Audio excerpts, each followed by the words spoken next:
Y es cierto, esta marcha la hizo López Obrador por su ego. Totalmente. Y es cierto que trajeron a mucha gente. Sí, sí la trajeron. Sí, sí la acarrearon. Sí le dieron dinero. Pero la mayor parte de la gente que venía a la marcha de López Obrador venía convencida, venía contenta, venía de paseo y además para alabar al líder. Como si lo trajeras a ver al Papa, carajo. O sea, creo que lo que nos muestra esta marcha son dos Méxicos, Tony. Son dos Méxicos totalmente opuestos entre sí. Dos Méxicos que de momento parecen irreconciliables. Lo que vimos particularmente el domingo es una idolatría inédita en nuestro país. Porque no podemos ver a un ser humano con muchos defectos, con sus virtudes, no podemos decir que no, pero compararlo con un Mesías, pues está duro, ¿no? Pues así son los populistas, ¿no? O sea, así es Hugo Chávez, lo fue en algún momento, también era como un enviado del cielo.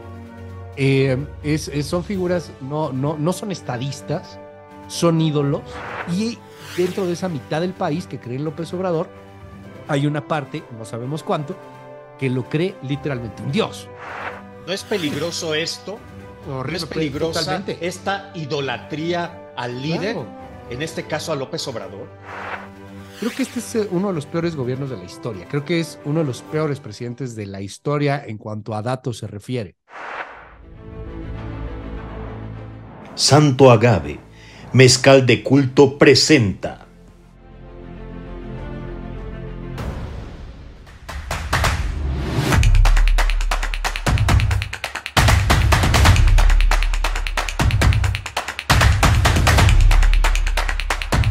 Gracias. Muchas gracias por estar con nosotros. Yo soy Tony Aguirre. Esta es la revolución del debate.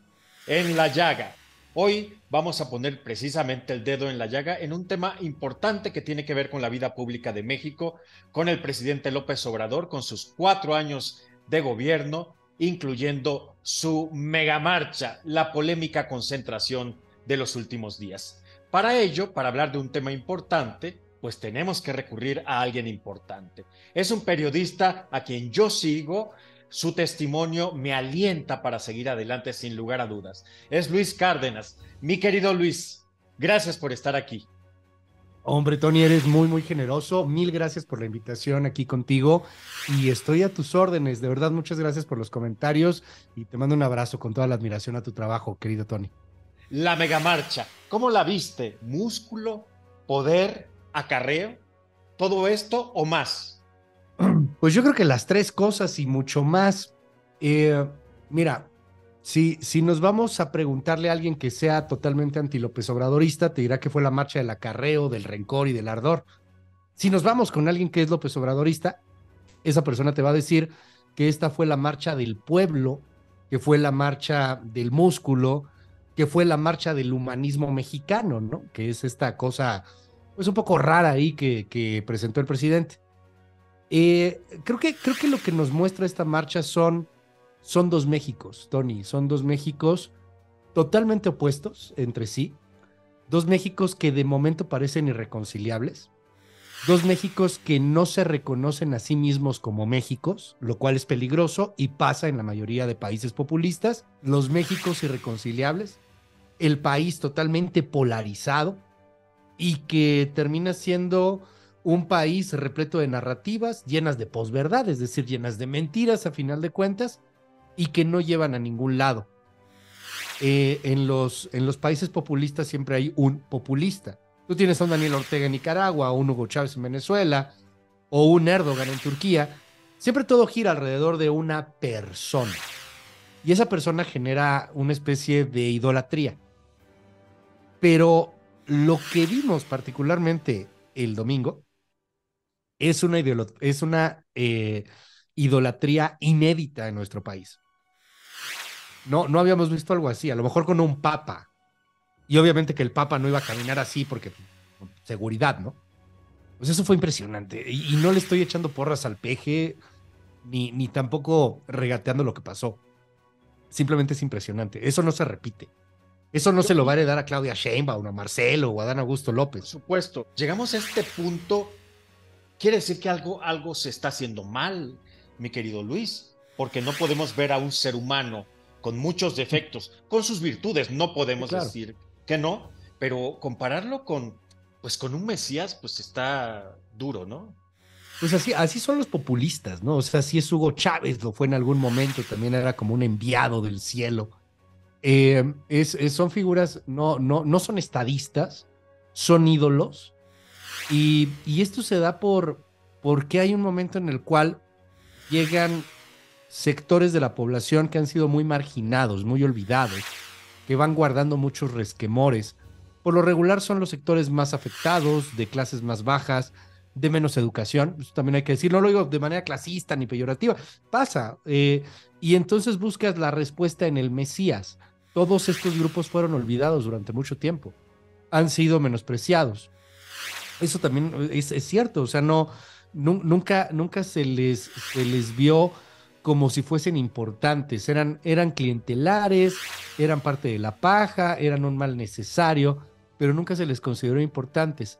Y de repente llega alguien que me toma en cuenta. Y si bien el dinero que recibo no es de López Obrador, no, pero yo lo creo en mi idiosincrasia, en mi ideología. Él es Tata López Obrador, Tata Peje, decía por ahí uno de las mantas. Creo que ese es el grave problema de la oposición y que, insisto, son los dos Méxicos que no se hablan, porque la oposición tampoco está, o sea, no le cae el 20 de lo que pasó. Y es cierto, esta marcha la hizo López Obrador por su ego, totalmente. Y es cierto que trajeron a mucha gente. Sí, sí la trajeron. Sí, sí la acarrearon. Sí le dieron dinero. Pero a diferencia de las marchas del PRI, querido Tony, y esto hay que destacarlo, es que mucha gente venía contenta.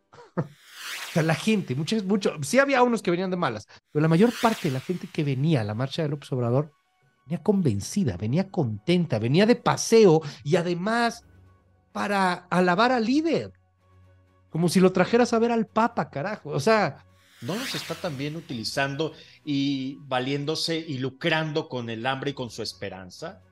no, yo creo que, o sea, sí, claro que lucran con la pobreza.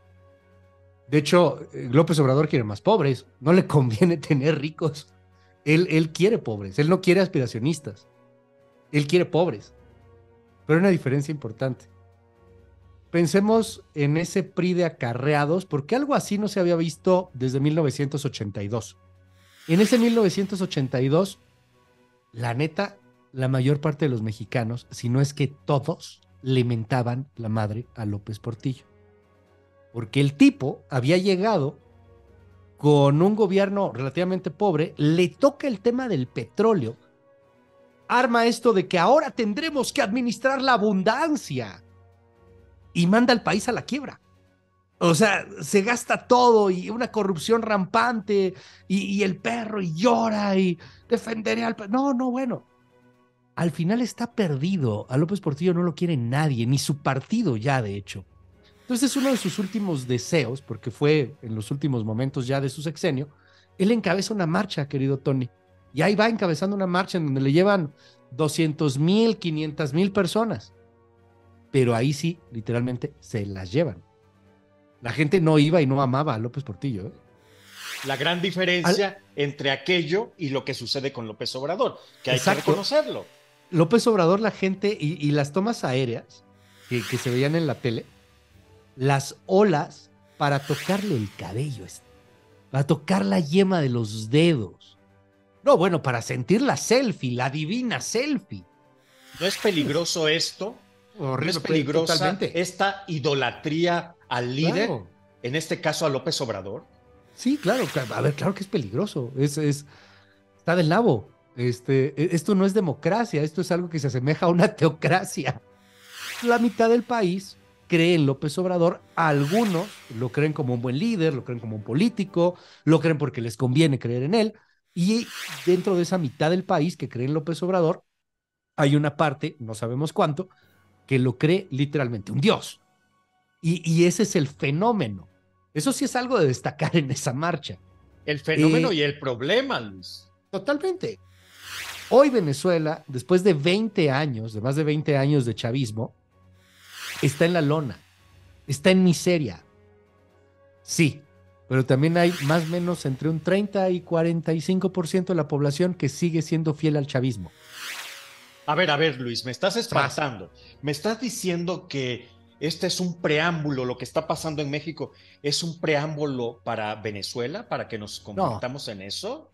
no, toco madera. De hecho, yo creo que no nos podemos convertir en Venezuela por el tamaño económico que tiene el país. Pero lo que sí estoy diciendo es que el López Obradorismo va a trascender a López Obrador, como el chavismo trascendió a Chávez, como el trumpismo trascendió a Trump. No creo, francamente, que terminemos siendo Venezuela como tal. Creo que sí podemos terminar siendo algo como Bolivia o algo como Argentina, ¿no? Hay que ver cómo van estos vaivenes. Yo creo que a lo mejor en algún momento nos vamos a ir a la Bueno, extrema derecha. tampoco es ninguna esperanza, mi No, querido Luis está padre. Cárdenas.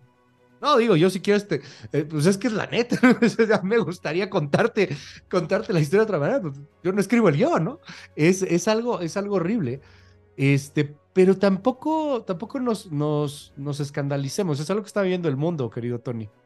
Es una polarización y es un cambio importante hacia gobiernos populistas. Regresando a nuestro ombligo, López Obrador, lo que vimos con esta marcha, y creo que eso sí debe de quedarle claro a la oposición si la oposición quiere hacer algo. El López Obradorismo trasciende a López Obrador. No se hereda. Claudia Sheinbaum no va a lograr eso nunca si es que ella es la candidata o llega a ser la presidencia. Ni tampoco Marcelo, ni Adán Augusto, nadie. Eso No, es de él. ninguno de ellos tiene Sí. el perfil, ni la gracia, hay que decirlo, ni el Ah, carisma, sí. ni el poder personal que tiene López Obrador. Hay que aceptarlo, porque así es, Luis. ¿Cómo ves tú que llega López Obrador a este cuarto año de gobierno? ¿Aprueba o reprueba?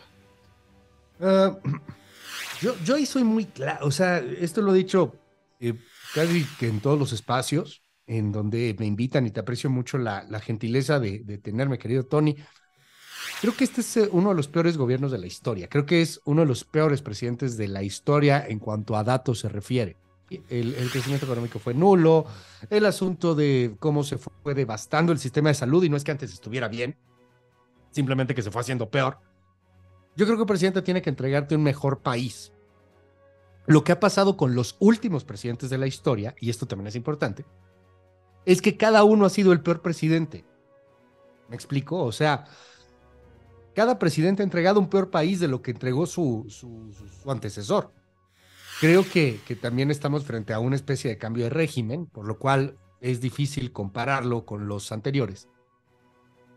Pero en materia de país, pues terminas con un país más inseguro, con un país con más pobreza, con un país con menos salud, con un país que también pues, fue devastado por una pandemia. Entonces, bueno, hay muchos factores en medio.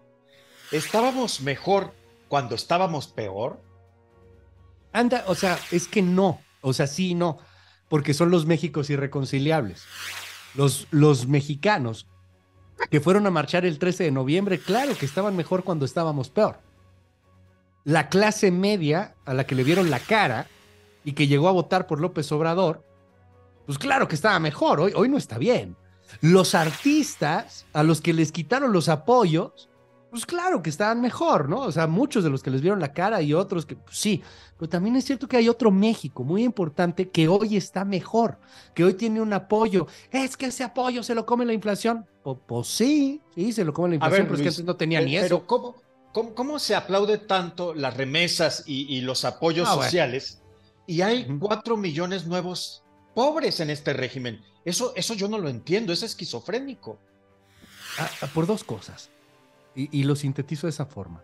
Todos los datos que tú quieras dan el resultado de que este es el peor gobierno de la historia. Datos, estadísticas, atenernos a los asuntos macroeconómicos, lo que tú quieras. Sí, es que esto es un asunto de sentimiento y es de víscera. Punto uno. A mí me están enseñando que solamente tengo que aplaudir y me avientan el pescado. No me enseñan a pescar. Solamente me están aventando un pescado. Nadie me había aventado un pescado. Ni me habían enseñado a pescar, ¿eh? Aguas. O sea, había una gran cantidad de personas que sí estaban muy abandonadas. Eso tenemos que entenderlo. O sea, ahí también hay un gran éxito del presidente, guste o no. Luis, Que pero está mal un programa ya asistencial, existía sí, Pronasol, ya existía claro. Progresa. Es decir, tampoco es el primer presidente No es el que primer ha presidente hecho, que tiene bueno, no programas los sociales, inventó él. pero sí es el primer presidente al que le llegan más programas sociales a ciertos sectores clientelares. Yo no estoy diciendo que eso sea positivo o negativo, lo que estoy diciendo es que hay gente que no recibía que hoy recibe. Porque además López Obrador y la 4T, por eso los aplausos. Y por eso vengo a lo que sigue. Juega con algo increíblemente maravilloso. Me robaron. Nos robaron. Perdón, Tony, ¿qué chingados nos robaron? O sea, ¿qué te robaron? Los El papel de españoles nos víctima, robaron. ¿no? ¿Qué El nos papel de robaron? víctima que en este país Sí, funciona tan claro. A bien. ver, ¿qué robar? ¿Qué te robaron, güey? O sea, ¿en qué momento te robaron qué? No, es que nos robaron. Entonces, cuando ves una situación que está del nabo, pues claro que es bien padre decir nos robaron. La culpa es de, y aquí viene la magia. La culpa es de los otros, del México que marchó el 13 de noviembre, del fifí conservador y clasista, porque esto es una Hipócritas. lucha de clases, no nos hagamos, esta es una lucha de clases. Yo no quiero lo que tú tienes, Tony. Yo quiero que tú no tengas lo que tienes. Yo quiero que estés igual de jodido que yo. No quiero estar bien como estás tú. Quiero que tú estés igual de jodido que yo. O sea, en ¿Perdón? lugar de que todos vayamos para arriba, ¿no? Para que haya esa igualdad, ¿no? En clases medias, digámoslo así, Pues que sí. todos bajemos y seamos pobres, me parece un despropósito. De fondo no es lo que se busca, porque todo esto son sentimientos. O sea, de fondo lo que se busca es que tengas ese sentimiento de resquemor, de rencor, de odio. Ese es el gran secreto de los populismos, manipular el enojo, No, aprovecharte de ese coraje. y Y López es Obrador triste, lo hace como es un ninguno. maestro. ¿Qué hay después de la marcha de López Obrador? ¿Ganará o perderá Morena en el 2024? No, bueno, desde yo, ok, a lo mejor me equivoco y me van a crucificar y me van a decir que soy del peje. Yo no veo que la oposición tenga siquiera dos rayitas de oportunidad de ganar en este momento el 24. Esto ya marca la salida del presidente, es decir, la salida del sexenio, que va a estar lleno de, pues, de loas, de vítores, de símbolos, ¿no? Y la otra, el relevo. Y el relevo a mí me queda, al menos por lo que vi ayer, muy claro, y por lo que hemos visto últimamente muy claro, el relevo se llama Claudia Sheinbaum. Eso es bueno o malo, pues ya veremos, ¿no? Pero yo leo eso desde el oficialismo. La no oposición, refiriéndome al sistema de partidos, PAN, PRI, PRD, quiso colgarse la medalla de la marcha del 13. No, muchos de los que no son partidistas. Es más, no les cae bien ninguno de esos tres. Dos, no convencen en su alianza. Todavía tienen al hermano incómodo del PRI con Alejandro Moreno. Entonces, ay, como que no convencen muy bien. Creo que les debe de quedar claro que si no juntan de alguna manera a Movimiento Ciudadano, o si Movimiento Ciudadano no se junta con ellos, no hay nada que hacer. Y también entiendo a Movimiento Ciudadano y se vale, es una democracia, de eso se trata, de libertades. MC creo que está viendo hacia 2030. O sea, MC ya dijo, a ver, vamos a perder, vamos a construir una oposición más fuerte y vamos a empezar a comprar cuadros, algunos impresentables, otros no tanto. ¿Qué es lo que está haciendo MC? Está comprando cuadros, está comprando talentos políticos y está formando algo fuerte hacia 2027 y 2030, con una visión muy a futuro, porque al final también hay que ver esto, en la política a veces somos muy cortoplacistas. Creo que lo que está haciendo MC es ver a futuro y ahorita pues hacerse muy caro, porque ya es caro. Si juntas a MC, PRI, PAN y PRD y tienes un candidato o candidata competitivo, pues a lo mejor ahí sí ya hay alguna remotísima posibilidad de que gane la oposición. Pero eso, se antoja francamente imposible. Entonces, bueno, pues sí, mi pronóstico gana Sheinbaum y, y además probablemente no gane como con López Obrador con 30 millones, pero sí con una muy cómoda ventaja, ¿no? Luis Cárdenas, uno de los mejores periodistas de este Ay, país, es muy generoso. ¿qué te deja esta conversación y qué nos dejas en la misma? Me deja primero el placer de poder ser invitado tuyo. Mil gracias, de verdad, Tony. Te lo aprecio de corazón. Me quedo pues con la reflexión de estos Méxicos divididos, y de la esperanza de que en algún momento algo pase, de que estas divisiones sean relativamente temporales, no solo en México, en el mundo, y que volvamos a caminar bien, con diferencias, pero unidos, no con sentimientos irreconciliables. Con eso me quedo, con la esperanza, y es eso solamente, de que esto que estamos viviendo sea una cuestión temporal para aprender y para después caminar con más brío y hasta con más velocidad. Ya lo veremos, ojalá. Gracias, gracias, mi querido Luis Cárdenas, y no vaya a pasar como aquello, ¿no? Desperté y el dinosaurio o el nuevo dinosaurio seguía ahí. Gracias a Luis Cárdenas y gracias también a Santo Agave, el mezcal de culto. ¿Te gusta el mezcal, Luis? Ay, no, sí, me encanta. Y ahorita para No, la bueno, garganta queda tienes perfecto, que ¿eh? probar Santo Agave, ¿eh? Échamelo. Ya, échamelo. Bueno, Tres. perfecto. Tres, de entrada, tres. Ok, ok. Oye, pero ¿qué es No, ¿Es espadín o... mira, es un mezcal que se produce en Puebla, uno de los mejores mezcaleros de este país. Ah, qué rico. Y yo no sé a profundidad más que lo disfruto y no sabes, qué delicia. Qué delicia. Están Pues apareciendo échamelo. los teléfonos en pantalla, para quien guste, con todo gusto. Mi Luis Cárdenas, muchísimas gracias, de Te verdad. mando un abrazo, querido Tony. Cuídate mucho. Esto fue En la Llaga, la revolución del debate. Yo soy Tony Aguirre, hasta la próxima. Santo Agave, mezcal de culto presentó